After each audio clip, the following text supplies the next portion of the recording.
Hi, Goddess of Love here again. Kamusta kayo dyan, mga goddess ko? So, anong meron sa inyo ngayon, mga goddess? So, let's see. This is a collective reading, no?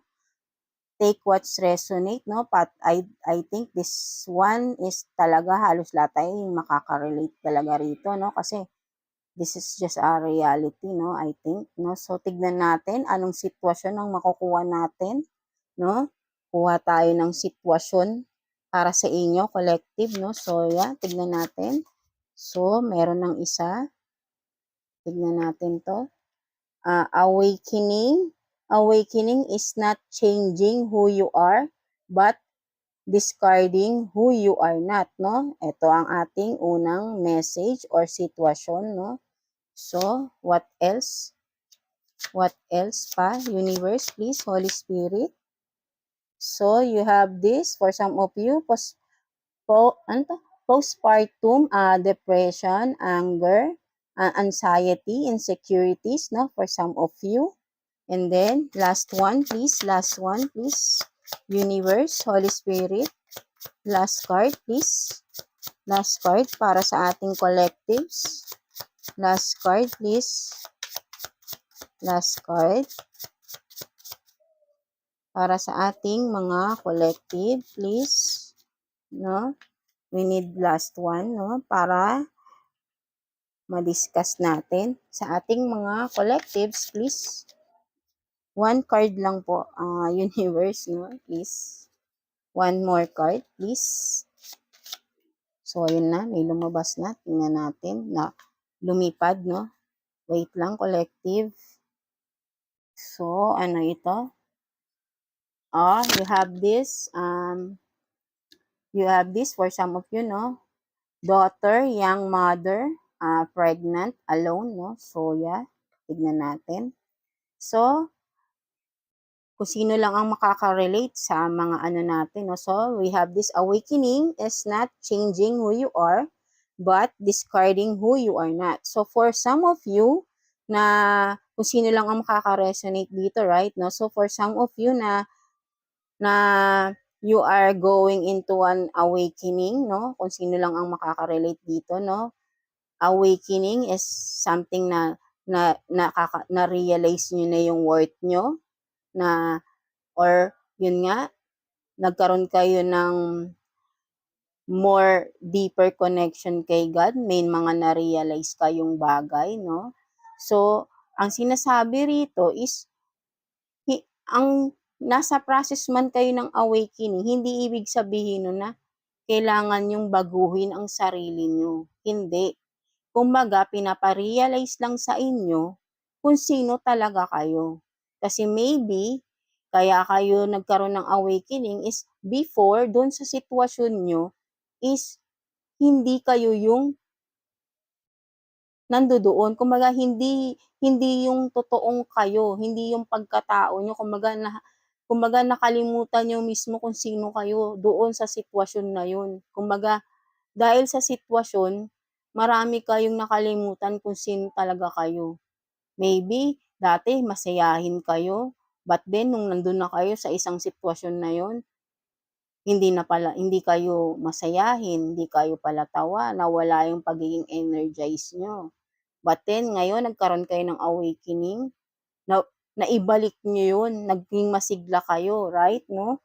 So, kumbaga, may na-realize kayo na hindi pala, kumbaga, ang dami palang nawala sa inyo regarding doon sa sitwasyon na yun, doon sa pagkatao nyo, no? So, binabalik lang ni universe, ni God, ginising ka lang, so you had this awakening, ginising ka kasi, parang, huy, gising na, hindi na ikaw yan.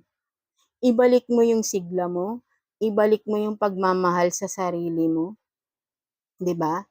For some of you, kasi kapag nasa isang sitwasyon tayo, minsan ina-adapt natin yung sitwasyon eh.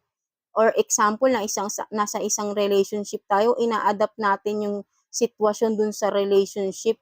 Sinasakripisyo natin yung sarili natin, 'di ba? Worth it ba 'yun? Kumbaga parang okay na mag-sacrifice pero hindi habang buhay, 'di ba? May tamang panahon para itigil yung sacrifice. pagtigil ng isang sakripisyo is kung yung partner or kung yung pinagsasakripisyuhan mo is tinatanggap niya yung sakripisyo mo at nagsasakripisyo rin siya para sa'yo. Give and take, right? No? But then, walang nangyayari. Kaya ito na, ginising ka na, huy, tama na yan. Hindi na ikaw yan. Matapang ka, masigla ka, may pagmamahal ka sa sarili mo, gumising ka na dahil wala ka nang natitira sa sarili mo. Pahalagahan mo na yung sarili mo, 'di ba? So yun ang ibig sabihin nito. Kumbaga, ginising ka para ibalik mo kung sino ka noon, 'di ba? Right? Hindi tayo ginigising, hindi ka nagkakaroon ng awakening para baguhin mo yung sarili mo. Para ibalik mo yung sarili mo sa dati kasi habang tumalaki tayo, nagkakaroon tayo ng mga relationship, job, 'di ba? Na ina-adapt natin yung mga bagay na eto yung sinasamahan natin kaya ina-adapt natin. So, nag-iiba tayo, 'di ba? May mga times, may mga scenario or may pagbabago sa sarili natin na worth it. But then, may pagbabago rin sa sarili natin na as in, hindi pala tama. Kasi, nagiging toxic tayong tao, right? Pwedeng ganun, di ba? Kasi meron tayong kasamang toxic, so nagiging toxic rin tayo. Parang something like that, right? No? So, kaya ginigising ka na. Uy, hindi ikaw yan. Umalis ka na dyan. Parang ganun, di ba? Kaya nagkakaroon ka ng realization, ng awakening. No? So, ito yung parang nakikita ko rito. No? So, for some of you naman, itong postpartum, depression, anger, anxiety, and insecurities, no? For some of you na bagong panganak lang, no? Kung sino man ang nakaka-resonate dito, no? You are feeling depressed right now. Lagi kayong nagagalit, no? Mainitin ang ulo nyo, anxiety, more or nai-insecure kayo. Yes, it's a normal thing. It's a normal feeling, lalo na kapag bagong panganak, no? So, kahit naman hindi ka bagong panganak kasi ang postpartum, sabi nila, years, tumatagal yan, depende sa tao, right, no? So, but then, for some of you na dumadaan sa ganito, no, maybe that's why dahil you are in this postpartum, no? So, kasi mahirap din yan, kumbaga parang pwedeng sabihin natin nagiging disorder yan eh. Kapag sobrang pinatatagal natin sa sarili natin yan. Or maybe, for some of us, ginagamit na lang na reason din yan, no? But then, syempre, hindi biro ang ganitong sitwasyon. So, for some of you na dumadaan sa ganitong sitwasyon right now, try to control yourself, di ba? Try to ibahin nyo yung mga kinagawian nyo or I mean, yung ano bang tawag dito? Ibalik niyo yung inner child nyo. What's the inner child? Kasi for me, ang pagkakaintindi ko doon, limbawa, nung mga bata tayo, ano ba yung palagi nating ginagawa nung mga bata tayo? Pag naglalaro tayo, ako mostly ang ginagawa ko nagluluto-lutuan ako, gumagawa ako 'di ba yung sa mga shoe boxes, naggagawa ako ng mga bahay-bahay doon, tapos may mga paper dolls, something like that, right, no? So, puwedeng maka-help sa inyo 'to mga dumadaan sa ganito, go back, sa inyong inner child, 'di ba? Kumbaga parang maging bata tayo ulit, ilibang natin yung sarili natin, 'no? Kumbaga, pwede kung may mga kids kayong maliit, para maiwasan niyo yung ganito, if you are feeling like this or you are in this situation, no? Pwedeng makipaglaro kayo sa kids nyo or kung wala man, sa inyo lang. Isipin nyo, ano ba ginagawa ko ng bata? Something like that, no? Balikan nyo. Parang naglalaro kayo, makakalibang yun sa inyong sarili. 'Di ba? Or watch movies na magpapasaya sa inyo. Huwag kayong magpalulong dito. Kayo rin ang makakatulong. Huwag niyong palalain yung ganitong sitwasyon niyo, please. And most important is magdasal. Magdasal tayo kay God na huwag niya nang alisin niya na itong mga nararamdaman niyo na ito. right? Kasi may family ka, may kids ka, they need you, no? Huwag mong pahabain, huwag kang magpakalunod sa ganitong mga ugali or itong nararamdaman mo. Naiisip mo lang 'yan, 'di ba? Naiisip mo lang 'yan. But then kaya mong kontrolin 'yan kung iisipin mong maging positive. Isipin mo ang positive, hindi ang negative side mo, 'di ba? Gawin mo, 'wag mong 'wag kang tumingin sa salamin kung if you feel insecure, 'wag ka tumingin sa salamin, 'di ba? 'Wag ka munang tumingin sa salamin kasi made-depress ka, right? Hindi ko sinasabing, 'di ba? But then kasi kung ikaw nararamdaman mo, you are insecure, 'di ba? Dahil siyempre 'pag nagkakaanak tayo, nag-iiba talaga ang ating 'di ba? Ang ating appearance, physical appearance, right? No? So nagkakaroon tayo ng insecurities, but then hindi dapat. Pwedeng yes, in a couple of days, months, nararamdaman natin 'yan. But then, wag nating habaan. Nasa sa atin rin 'yan, right? Tayo din ang nagpapatagal kung ano yung sitwasyon natin, eh. Tayo lang din nagbibigay ng problema sa sarili natin, eh, 'di ba? Kailangan matapang tayo palagi para sa sarili natin. Kailangan mahal natin yung sarili natin para hindi tayo malulubog sa isang sitwasyon.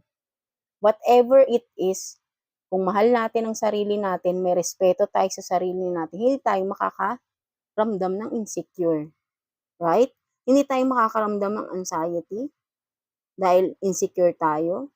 Hindi tayo makakaramdam ng mainit ulo dahil kumbaga ang depression, yes, ang depression is a big, big deal talaga yan.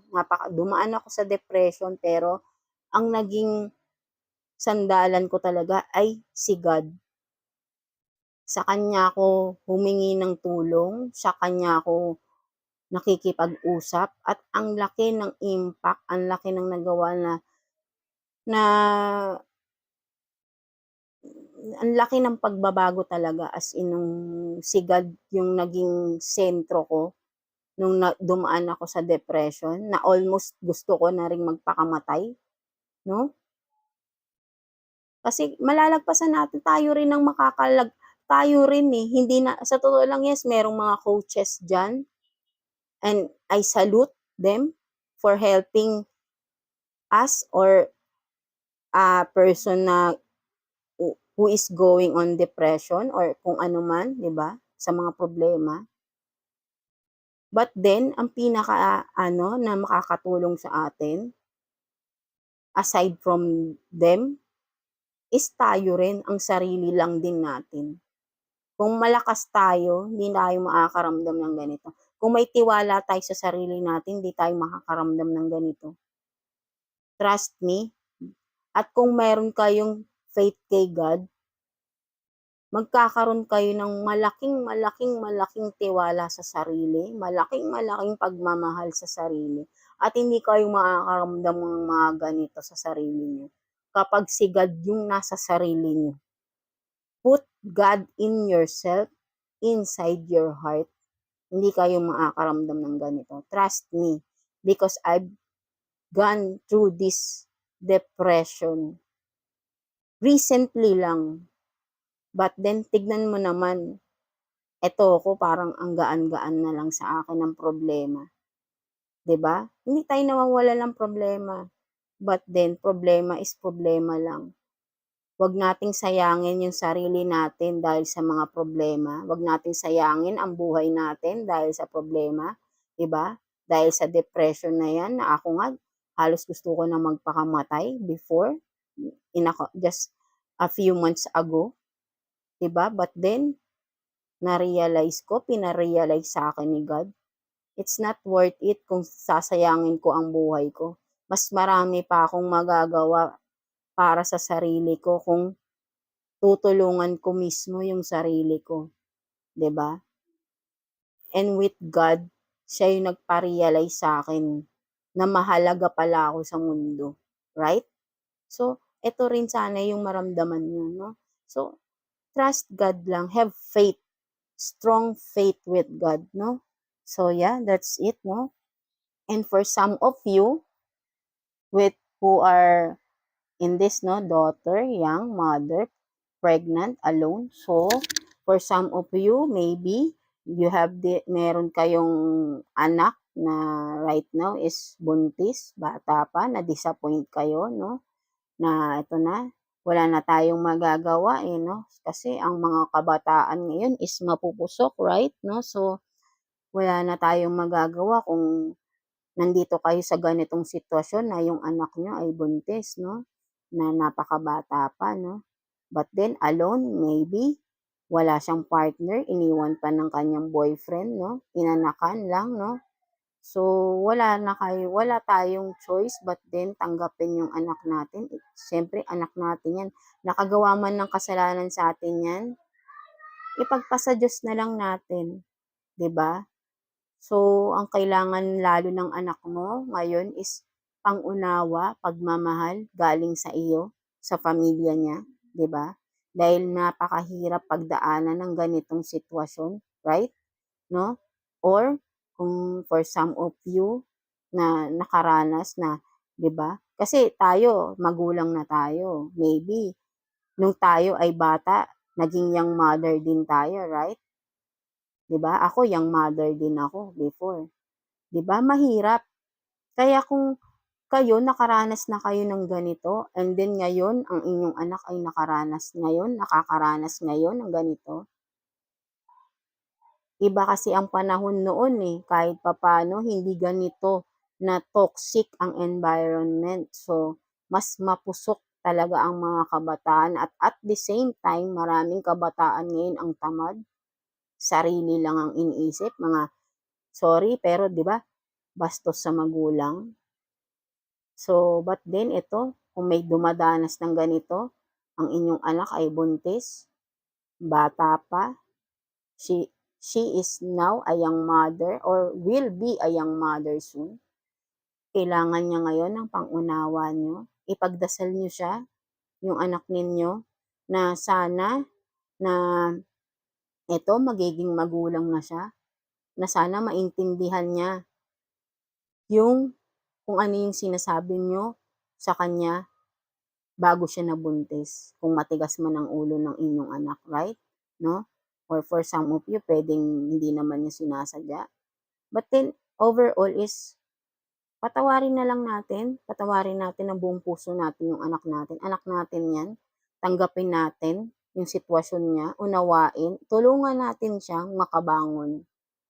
Kung siya ay nagbubuntis ng mag-isa lang siya, mahalin natin yung anak natin at ipagpasa Diyos natin yung kanyang sitwasyon, tutulungan kayo ni God, iga-guide niya kayo at iga-guide niya rin yung anak niyo.